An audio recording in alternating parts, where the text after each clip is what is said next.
El mensaje de hoy se titula Advertencias a la iglesia. Advertencias a la iglesia. El pasaje es 1 Timoteo capítulo 4 versículos 1 al 5. Dice así: pero el Espíritu dice claramente que en los postreros tiempos algunos apostatarán de la fe, escuchando a espíritus engañadores y a doctrinas de demonios. Por la hipocresía de mentirosos que, teniendo cauterizada la conciencia, prohibirán casarse y mandarán abstenerse de alimentos que Dios creó, para que con acción de gracias participasen de ellos los creyentes y los que han conocido la verdad. Porque todo lo que Dios creó es bueno y nada es de desecharse si se toma con acción de gracias, porque por la palabra de Dios y por la oración es santificado. ¿Sabrá usted? El cristianismo a lo largo de su historia y hoy más aún ha sufrido con ese asunto de las falsas enseñanzas, de los falsos maestros. El Señor Jesucristo dijo que el reino de los cielos es semejante a un hombre que fue y en un terreno sembró trigo, pero que detrás de él llegó el enemigo y sembró cizaña. La cizaña es una planta muy similar a la del trigo, muy parecida, pero el fruto es el dañino, el diferente. Hasta que llega el tiempo de cosechar es que se da cuenta de que alguien llegó y sembró cizaña. Cuando se come la cizaña, eso ocasiona unos daños severos para el estómago, para el cuerpo. La cizaña sería entonces como la falsa enseñanza que muchas veces se mete dentro de la iglesia. Y Dios ha procurado, por eso dejó su palabra, para procurar preparar a su iglesia, para guardarla de todo ese tipo de cosas. Este asunto que está hablando aquí Pablo, es algo que la iglesia heredó de las creencias judías, de las doctrinas judías. La iglesia tiene una fe judea cristiana, porque todo nace allá con los judíos. Jesucristo fue judío y el evangelio empieza allá, entre los judíos. Y entre las cosas que la Biblia dice y que los judíos creían y que nos la han heredado a nosotros, es lo que se llama el día del Señor. Ellos decían que se puede dividir el tiempo en tres etapas, o en dos etapas, en dos eras. La era presente, que es la era mala, maligna, y la era futura, que es la era de Dios, la era buena, la era excelente. Cuando Cristo venga, establezca su reino y todo aquello, esa va a ser la era excelente. Pero antes de que venga esa nueva era, antes de que venga la era de Dios, la era buena, y esté terminando la era presente, la era mala, vendría lo que se llama el día del Señor. Que el día del Señor es algo que Dios va a ejecutar contra la gente mala, contra lo perverso.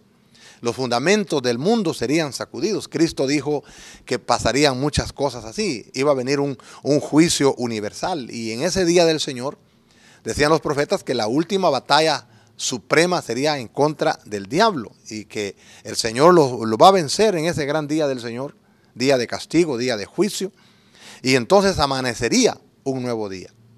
Los escritores del Nuevo Testamento tomaron esa imagen y se esperaba que esa última era, antes de venir la última era, iba a venir herejías y falsos maestros dentro de la iglesia. Cristo dijo, vendrán muchos profetas falsos en mi nombre, diciendo yo soy el Cristo, y a muchos engañará. Pablo lo menciona como el hombre de pecado, como el anticristo, que se levantaría contra Dios y contra todo lo que sea a favor de Dios. Pero entonces los falsos maestros habían llegado a la iglesia de Éfeso. La iglesia de los Efesios estaba sufriendo de ese tipo de problemas, y Pablo dice que estos falsos maestros son influenciados por espíritus malignos o demonios, y que los demonios estarían trabajando por medio de personas, por medio de hombres hipócritas, ¿verdad? Por medio de lisonjeros, gente aduladora, gente con una cantidad de palabras extraordinarias y con conciencias marcadas. Conciencias marcadas como cuando el dueño del ganado le pone la señal, el fierro a sus animales. Dice, así esta gente estará marcada por el mismo Satanás como esclavos del diablo para ser usados para meter la falsa enseñanza y destruir al pueblo de Dios. Y así como Dios está buscando personas útiles para Él y propagar su palabra, el diablo también anda buscando ese tipo de personas, y lo triste es que las encuentra dentro de la misma iglesia. Y nosotros asumimos la gran responsabilidad aquí. O vamos a servir al Señor o vamos a servir a la herejía, a la falsa enseñanza, al diablo. O vamos a ser instrumentos para la gloria de Dios o nos vamos a prestar para ser instrumentos del diablo. Vea usted que esto se origina en la iglesia. Porque dice que apostatarán, quiere decir que son cristianos que se rebelan en contra de la fe. De pronto pueden ser pastores, pueden ser líderes o pueden ser creyentes comunes y corrientes que están en la iglesia. Digo creyentes comunes, o la feligresía pues, no porque hayan más alto rango ni nada de eso. Lo dije solamente para decir que puede ser una persona que está enseñando, puede ser la persona que está recibiendo la enseñanza. Y entonces para apostatar se necesita estar bien primero. Para salir de un edificio necesitamos estar adentro. Entonces, muchas personas le entregarán su vida a ese tipo de malicias por cualquier razón. Van a apostatar de la fe, sea porque no entendieron bien la palabra, sea porque las tentaciones del diablo, del pecado, sea por que se quieren ir tras las cosas más hermosas del pecado y todas esas cosas. Es una cosa bien tremenda lo que es la tentación. Entonces, las herejías habían entrado en Éfeso. Había una herejía de los gnósticos, más bien. Ellos decían que solo el espíritu es bueno y la materia es mala. Y como el ser humano viene de la materia, entonces es malo. Y todos sus sentimientos, sus deseos son malos. Por esa razón, decían ellos, hay que tener al cuerpo castigado. Hay que tener al cuerpo a raya. No hay que darle gusto. Entonces no hay que comer carne, no hay que comer, ojalá no pudiera comer, y por eso es que muchas personas se fueron a hacer ayunos extraordinarios, al punto de apartarse, ¿verdad?, a los desiertos, a no comer para sacrificar el cuerpo, porque el cuerpo es malo, y al mismo tiempo prohibían que se casara la gente, porque imagínense lo emocionante que es para el cuerpo este asunto del sexo opuesto, del matrimonio, del casamiento. Decían ellos, no hay que casarse, porque si uno se casa le va a dar entonces gusto al cuerpo. Hay que abstenerse de comer, hay que abstenerse de todo aquello que ayude a lo que es materia. La comida alimenta al cuerpo y el cuerpo es malo, entonces es malo comer. Entonces algunos se comían tal vez lo necesario, pero no podían comer carne y cosas así. Ahí aparece aquello de esos monjes que se retiran a vivir a los desiertos, que se alejan de sus semejantes, que mortifican su carne. Hubo alguien que nunca comió comida cocida, otro fue famoso por una dieta totalmente sin carne, hubo otro que se fue a subir a un risco en donde era imposible poderse acostar a dormir, hubo otro que no se bañaba y se abandonó, y que dicen que de tanta suciedad que tenía su cuerpo que caían literalmente los gusanos de su cuerpo mientras iba caminando. En fin, era una cantidad de cosas que estaban enseñando en la iglesia, y Pablo dice, no señores, esa es una apostasía de gente que está enseñando cosas raras. Y va a hablar aquí en primer lugar en contra de la apostasía misma. Y dice, esa apostasía lo que quiere decir es una revuelta. Cristianos que ahora se han rebelado en contra de la doctrina. Y Pablo dice, no, el Espíritu revela que estas cosas sucederían. Pero tenemos que advertirles, y la segunda advertencia aquí es contra los falsos maestros. Dice Pablo que estos falsos maestros estarían haciendo que muchos apostataran de la fe por escucharles. Interesante. Escuchando, dice, a espíritus engañadores y a doctrinas de demonios. Los maestros falsos vienen por influencia de espíritus malos engañosos. Y la gente que les va a creer, obvio, es porque les están escuchando. Entonces uno tiene que tener cuidado qué es lo que escucha. No es nada más de escuchar a cualquiera y creer que todo lo que nos dicen que la Biblia dice es que la Biblia lo dice. Hay que escudriñar la palabra. Hay que ver que estas cosas sean así. Dice que serían hipócritas, serían mentirosos, o sea, tendrían una fachada de verdad, pero en realidad ellos eran unos hipócritas. Ellos sabían bien. Y dice aquí que eran personas que tenían la conciencia cauterizada, encallecida, como este micrófono que no siente nada si lo golpeo. Entonces hay personas que saben que están haciendo mal, pero no les importa, no les duele ver perderse a otras personas. Esto puede pasar con personas que enseñan o con personas que están dentro de la iglesia, que sin ser personas que enseñan la Biblia falsamente, son personas que afectan a la demás comunidad. Hay personas en la iglesia que van por ahí de casa en casa con el chisme, hablando mal de la iglesia, hablando mal de los siervos, hablando mal del pastor, hablando mal de las hermanas, de los hermanos, diciendo que esta iglesia no sirve y que el pastor aquí, que las hermanas allá. Y entonces eso desanima. Entonces esas personas también son personas a las cuales no tenemos que escucharles. Porque si les escuchamos nos vamos a desanimar. Y si nos salimos de la iglesia, si nos salimos de las cosas de Dios, ¿a dónde vamos a ir a parar? Vamos a ir a parar al mundo. Y a donde quiera que vayamos, dice, me voy a cambiar de iglesia. Si vamos aquí a otra iglesia, gente hay ahí. Y ahí también están los apóstatas. Tal vez sin quererlo, tal vez sin la intención. Pero Pablo dice que estas apostasías uno las llega a creer por escuchar doctrinas de demonios. Todo aquello que no edifica, todo aquello que no nos invita a la excelencia, a la superación espiritual, todo aquello que no nos invita a eso, y sí nos invita a estar en contra, que nos invita a salirnos de los caminos de Dios, que nos desmotivan. Eso son espíritus apóstatas, son espíritus diabólicos, y uno tiene que ponerse a pensar, ¿no le parece? Si usted es una persona que ha estado haciendo eso, tal vez usted no lo sabía, hoy se da cuenta que se está dejando usar por un espíritu diabólico. Entonces Pablo nos habla, número 1, contra la apostasía, número 2, contra los falsos maestros y también contra los falsos hermanos. Y advierte aquí en contra de la falsa doctrina.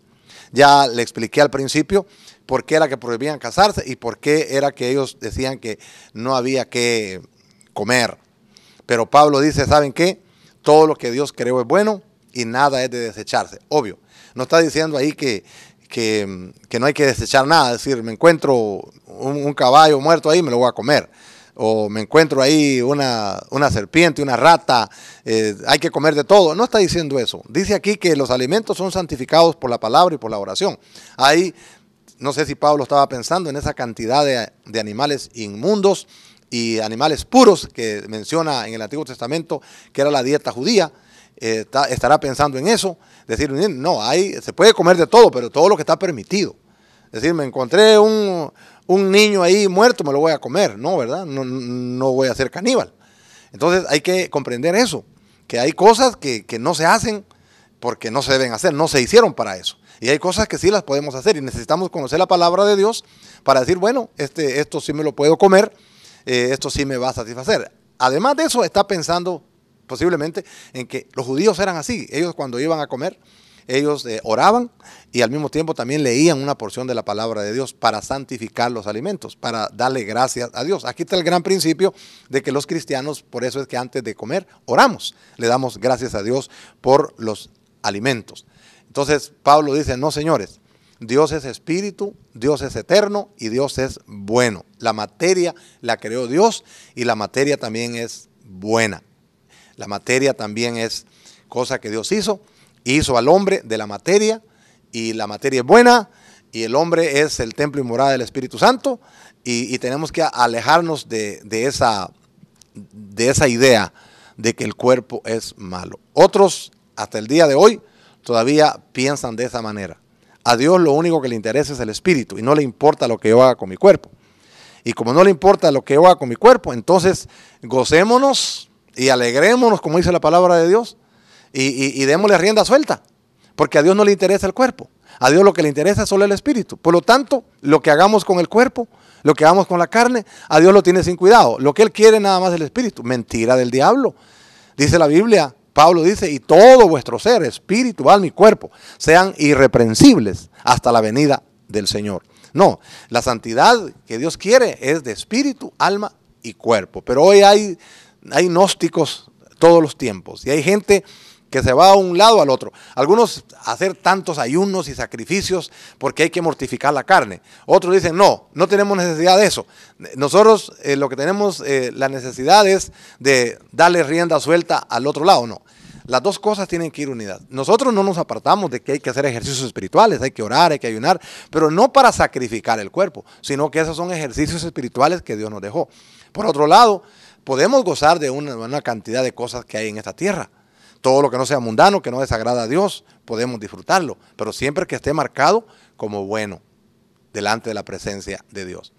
Podemos mencionar una cantidad de doctrinas que pudieran haber ahora, o hay creencias, pero solamente le digo esto, estamos en una época que se le llama la época del posmodernismo, ya no estamos en el modernismo, posmodernismo. El posmodernismo proclama de que no hay verdades absolutas, no hay un grupo de personas en la tierra que deba y pueda marcarnos qué debemos y qué no debemos hacer, qué es moral, qué es inmoral.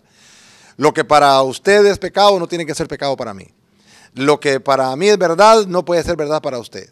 No hay verdad ni hay mentira, dicen los posmodernistas, no lo estoy diciendo yo, no es decir el hermano está predicando, no, estoy diciendo lo que dicen los posmodernistas de este tiempo, que es lo que satura los medios de comunicación, la prensa escrita, la prensa hablada, el concepto que se maneja por todos lados. Por eso es que ahora dicen, bueno, yo respeto su opinión, usted respete la mía. No se trata de opiniones. Ellos, los posmodernistas, no aceptan la Biblia como una verdad absoluta, porque no pueden haber verdades absolutas según ellos. Nosotros seguimos creyendo que la Biblia es la palabra de Dios y es la verdad absoluta, y por medio de ella tenemos que guiarnos.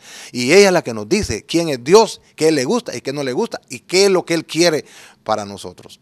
Entonces tenemos que tener cuidado. Hoy más que nunca necesitamos ir a las Escrituras, sentarnos a estudiarla.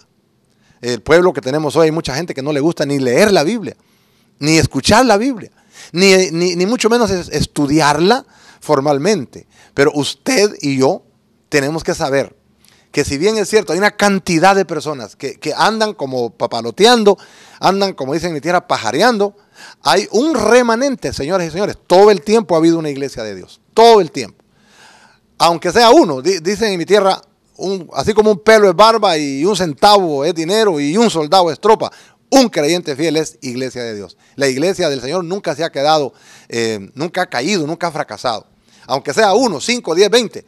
Pero ese remanente es el remanente que debemos de buscar, al que tenemos que adherirnos y luchar y batallar, como dijo Pablo, para que seamos columna y baluarte de la verdad. ¿Es usted de ellos? Cuidado con la apostasía. Cuidado con lo que escucha. Cuidado con lo que escucha en la radio. Cuidado con lo que escucha en la televisión. Cuidado con los predicadores, algunos predicadores, no estoy diciendo que todos. Hay muchos siervos del Señor. Pero también cuidado con esos hermanitos que andan por ahí calentándole el oído y chismeándole y diciéndole cosas que desaniman. No, usted tiene que buscar a aquellas personas que le inspiran. Gente que los llama a la excelencia, a una vida con propósito, a una vida que florece. Esa es la gente que tenemos que buscar. Hay un dicho que dice, dime con quién andas y te diré quién eres. Bueno, el tiempo se me acabó. Que Dios les bendiga y seamos cristianos valientes y fuertes. Que Dios les bendiga. Oremos. Gracias, Padre, por tu palabra. Ayúdanos a ser gente de tu gente y a vivir correctamente en estos tiempos tan difíciles. En el nombre de Jesús. Amén.